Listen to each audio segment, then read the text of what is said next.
In this week's episode, we travel from Mount Gambier to the little town of Southend on South Australia's Limestone Coast.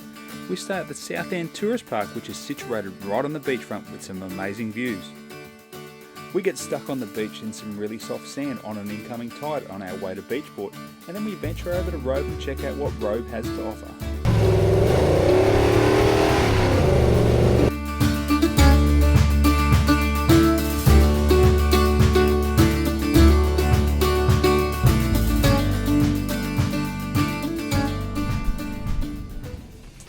What do you reckon, babe?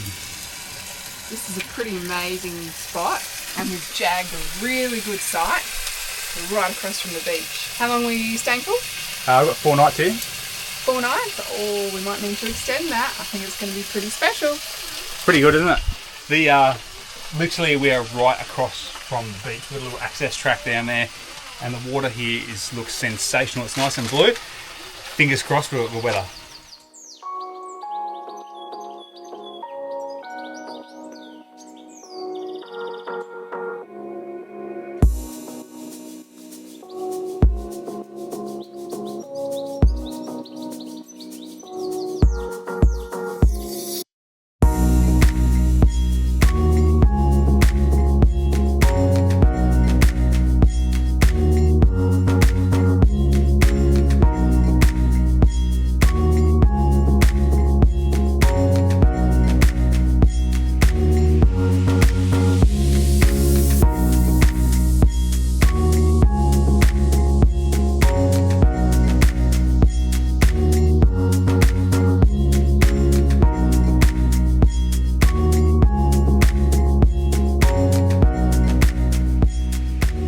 Good morning. We're having a bit of a lazy morning this morning. We're just waking up, just relaxing. Not having much luck with the weather though, are we? Like it's nice and sunny at the moment, but the wind's right up.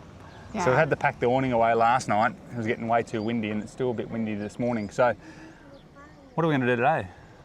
I believe we're going to hit the beach. Yeah, so I think we might. Yeah, we might. You can get on the beach here at Southend and then drive all the way up to Beachport. So I think we might do that today and then go check out Beachport. Maybe we'll dip our toes in the water. We'll see. Yeah, we'll see. We already checked the water out. That is pretty cool. Yeah, I'm going to have to get all my trackies out of the vacuum seal bags. I'm cold. It did get pretty cold last night, didn't it? It did, yeah. Especially that wind. Anyway, we're going to go and hit the beach and go for a drive. All right, so we've just pulled up at the beach and we're about to lower the tyre pressures. We've set these to 20 PSI. Now these are the iCheck TPMS, not sponsored or endorsed or anything, but I've done a review on these, so check it out in the link up below. Anyway, let's get these tyres deflated and get on the beach.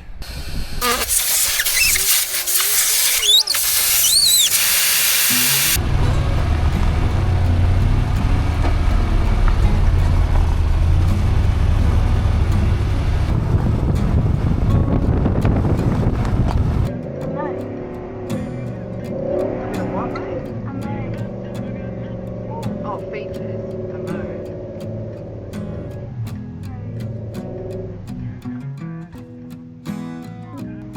so. Hang on, let me just put it in the high range. Hang on, close the door.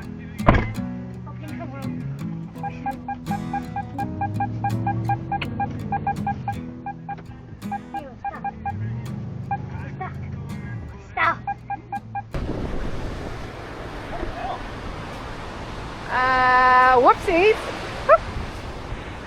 What's happened? The sand is super soft. I can't believe we came in here and it felt like it was bogging down. Kicked it back a few years. It's just sunk down. Anyway, I'll get the max tracks out, hopefully get us out. Have a look at this.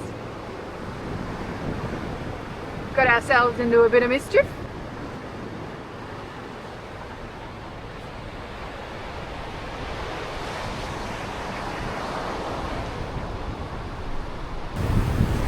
Working hard.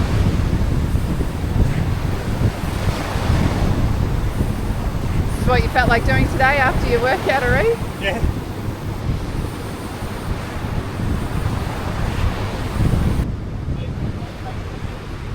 Got the max straps in. Are you going to reverse out, hun?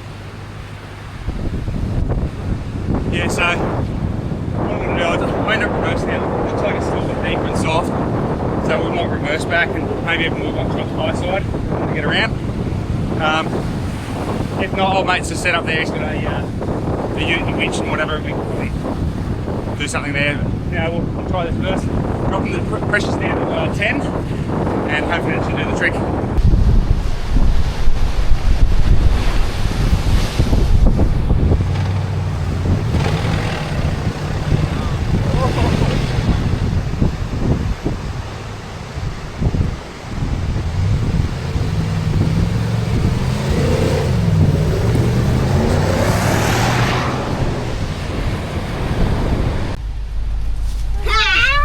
Well, you got out.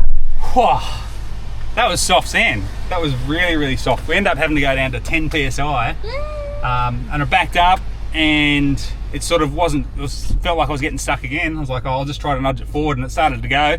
So I just got into it and sent it and stranded up the beach. But we were just talking to this nice little local fella here. He's actually a fisherman. He's got a boat that he has off the coast here, and goes for lobsters and all sorts of things. Yeah, and having a good chat to him, and yeah, so we might actually head up now over to Beachport, and then he said if you head up to from Beachport to Robe, he said there's some beautiful beaches and sand patches there we can have a bit of a play in, so we might go and investigate that. Unfortunately, the wind gods were not playing the game, so we had some lunch at Beachport, but not without trying the local cinnamon donuts from the Lions trailer on the foreshore. If you have a young family like us, then you can appreciate a good playground, and Beachport did not disappoint. This playground was right on the esplanade across from the jetty. You can't miss it, just look for the big pirate ship. Alright, ready, set, go. Hey! Let's see! No, not there.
This is as good a day as any to start the rebuilding of life.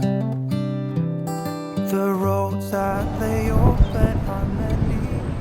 Alright, well, good morning. We are having some pretty terrible weather at the moment. We're trying to escape the weather at Southend, so we've come up to Robe for the day to sort of check it out. However, the weather keeps bloody following us, doesn't it? Yeah, it's a bit windy. So what we mean by bad weather is it's cold and it's windy. Windy, and the water's actually really cold as well, so Yeah, it's not worth swimming either. So. No. And we're here in Robe today. We're going to check out what Robe has to offer, and we're just about to go and check out the old Robe jail and the Obelisk. Looks like a lighthouse, but looks like some sort of we'll read up marker, and let you know what it was used for. Yeah.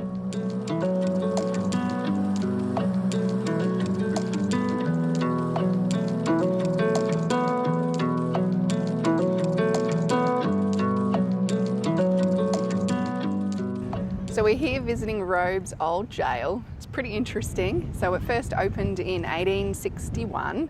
It's had a couple of prisoner escapes. The first one happened the same year it opened. The next one happened 2 years later, and two fellows dug their way out. They were actually in jail for stealing a horse and forgery. They actually got rearrested later on.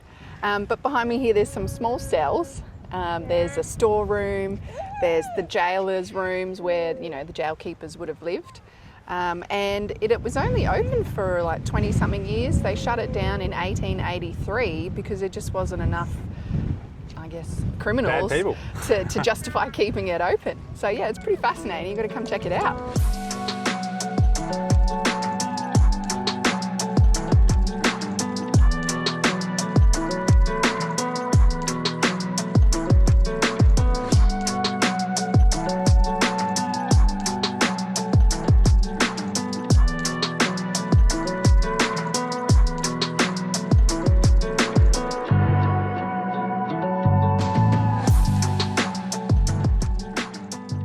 So this is the famous Robe obelisk.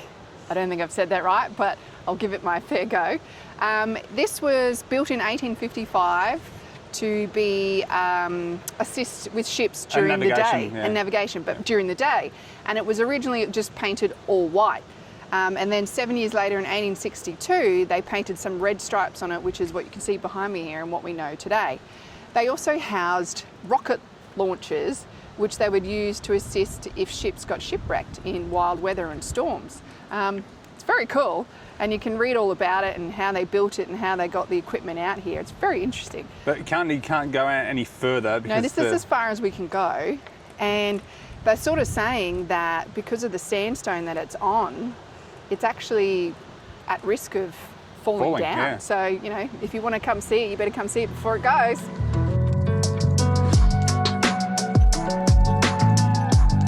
Woo! Love this weather. Woo! Love the weather.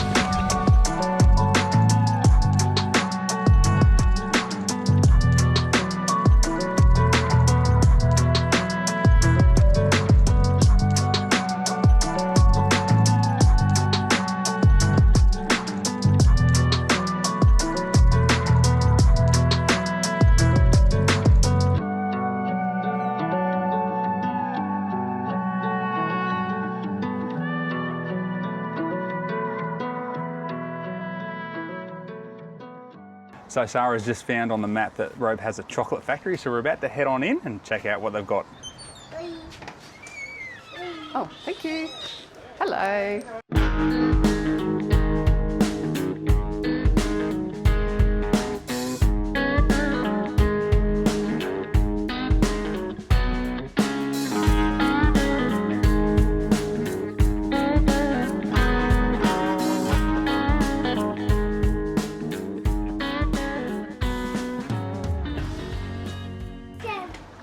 Here we go, this will cost me a fortune. $50. What'd you get? I got some. You got a pretty big bag there? We got some bullets. Hang on, we got some milk chocolate covered licorice, like bullets. We got Rocky Road, cashew brittle, and some fresh honeycomb, or raw honeycomb. Very nice. All of that came to just $51. 51 bucks. Simple 51 bucks. So we just pulled up here at Long Beach, so the boys want to jump in and have a bit of a swim. It's going to be pretty cold though, boys. Anyway, Long Beach is quite long, and you don't need to drop your tyre pressures down at all, really. 40 PSI club all the way, and just to prove it, just up ahead, there's a bunch of normal SUVs and motorhomes that are actually on the beach.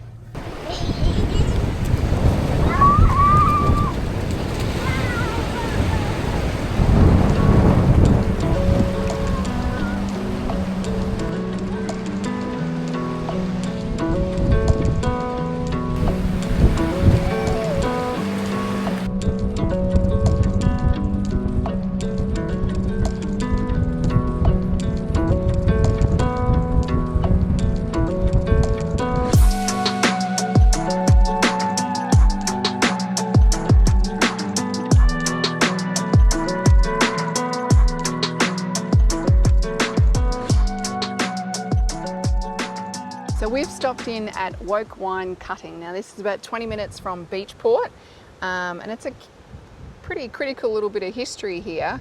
There was a family of the McCourts, and they lived on this property, and there was a bit of a swamp.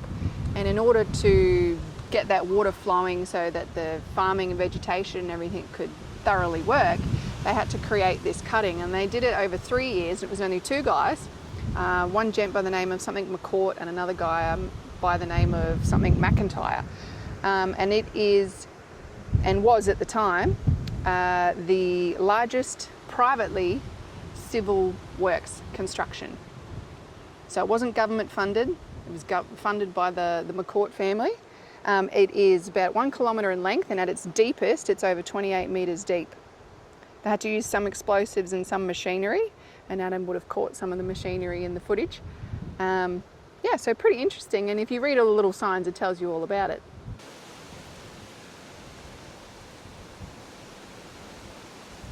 All right, well, good morning. We are packing up this morning and heading off from Southend Tourist Park and heading towards Tailem Bend and going to explore that area.